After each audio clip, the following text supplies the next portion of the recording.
middle-aged white women. Indeed. For whatever That's reason, exactly what I'm talking about. They feel as though they're grasping. They need to be part of something, and they finally find something that they can be part of.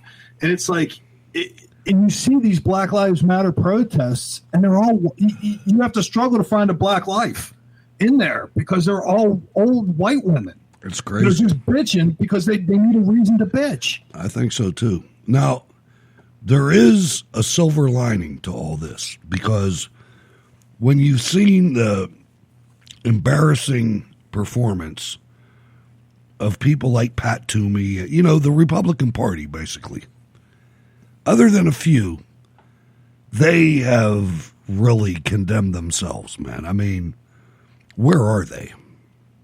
Where the hell are they? Well, and there's a few of our heroes that are out there, but man, not nearly the amount that should be. I want you to listen to, I think, an emerging star. Because I'll tell you right now, Nikki Haley is not the answer. No.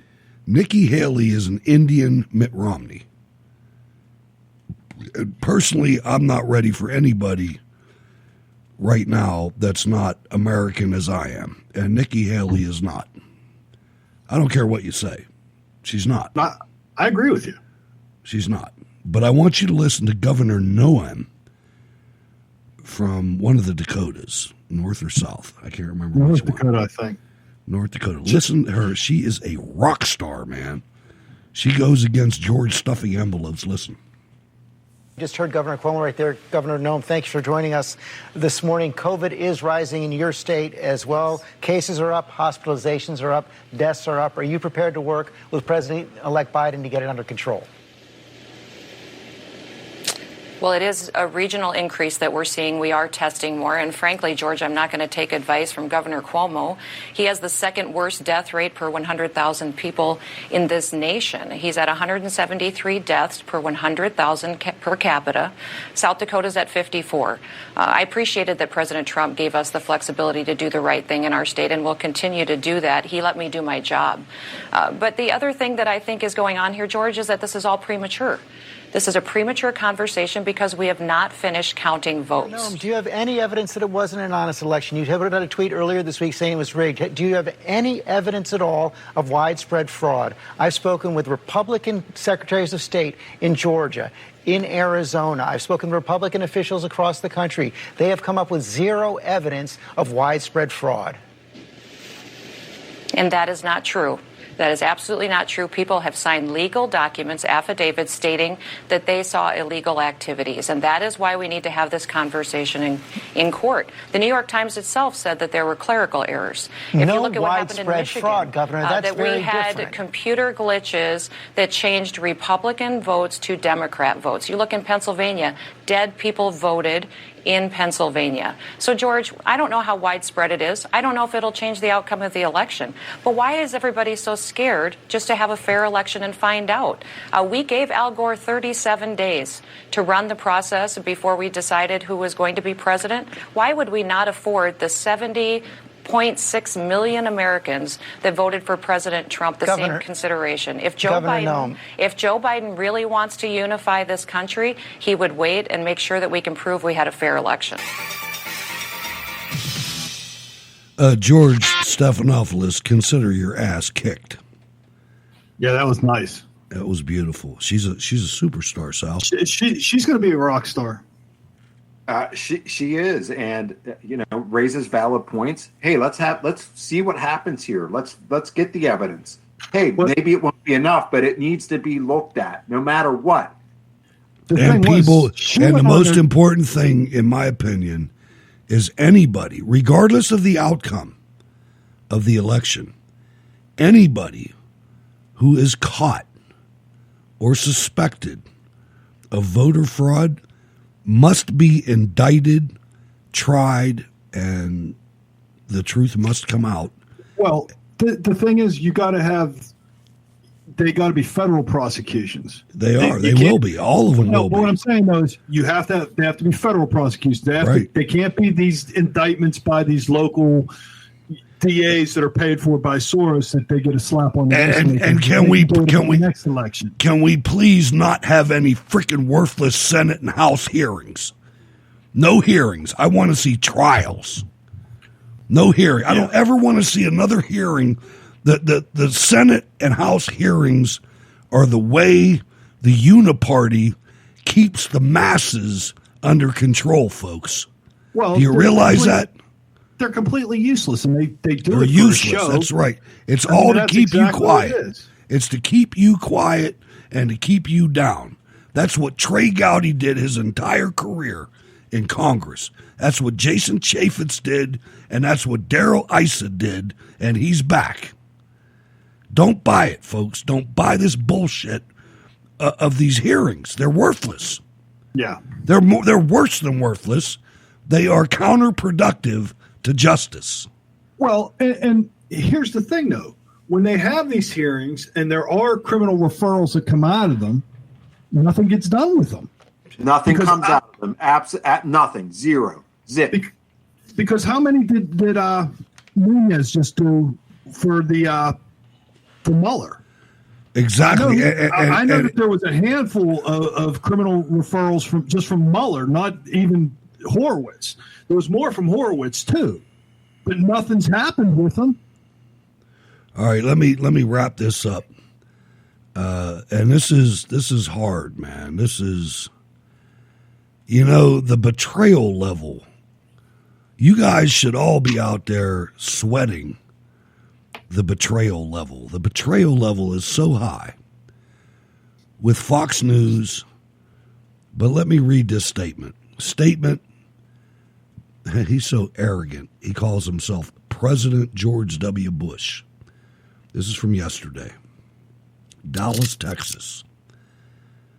I just talked to the president-elect of the United States, Joe Biden. I extended my warm congratulations and thanked him for the patriotic message he delivered last night. I also called Kamala heels up Harris to congratulate her on her historic election to the vice presidency. Though we have political differences, I know Joe Biden to be a good man who has won his opportunity to lead and unify our country. The president-elect reiterated that while he ran as a Democrat, he will govern for all Americans. What a bet. I offered him the same thing I offered Presidents Trump and Obama, my prayers for his success and my pledge to help in any way I can. I want to congratulate President Trump and his supporters on a hard-fought campaign. He earned the votes of more than 70 million Americans, something that Nance couldn't get. An extraordinary political achievement. They have spoken and their voices will continue to be heard through elected Republicans at every level of government. And what he means by that is like Mitt Romney and Ben Sasse. Yeah. The fact that so many of our fellow citizens participated in this election, so many of our fellow citizens on the right, on the left, it was just a bunch of fake ballots, is a positive sign of the health of our democracy and a reminder to the world of its strength. No matter how you voted, your vote counted. President Trump has the right to request recounts and pursue legal challenges. Oh, thank you, George. And any unresolved issues will be properly adjudicated. The American people can have confidence that this election was fundamentally fair. Its integrity will be upheld, and its outcome is clear. The challenges that face our country will demand the best of President-elect Biden and Vice President-elect Harris, and the best of us all. We must come together for the sake of our families and neighbors and our nations and its future. There is no problem that will not yield to the gathered will of a free people. Laura and I pray for our leaders, their families, and our nation, and we urge all Americans to join us in wishing our next president and vice president well as they prepare to take up their important duties. President Trump and Vice President Pence are very happy to accept that. I know, right? Ladies and gentlemen, that's about all the time we have. Sal checked in. So, Sal, how can people get in touch with you? You can get in touch with me this Wednesday. See me at 8 o'clock. Love you all. Good night. God bless. Thanks for calling. Ward, same question to you. I'm on Parler at Ward Miller. I'm still on Twitter. I'm hanging around at Wardy22. Don't forget the Facebook page, facebook.com/Cold War Radio 22. We're starting to get people coming back now since the election's over, and I guess we can have people come back. I guess. We'll see. Anyway, thank you guys. Great show. Make sure, like you said, you go to the Facebook page. The email to the show is scrtv@live.com. Go to rsbn.bandcamp.com. Check out Jacob Seals playing in the background. I'm Hutch Bailey Jr. We will be back, ladies and gentlemen, on Wednesday. Thanks for letting us into your life for a couple hours. Great show, man. A lot of stuff coming out. Stay resolute. Don't buckle, folks. God bless.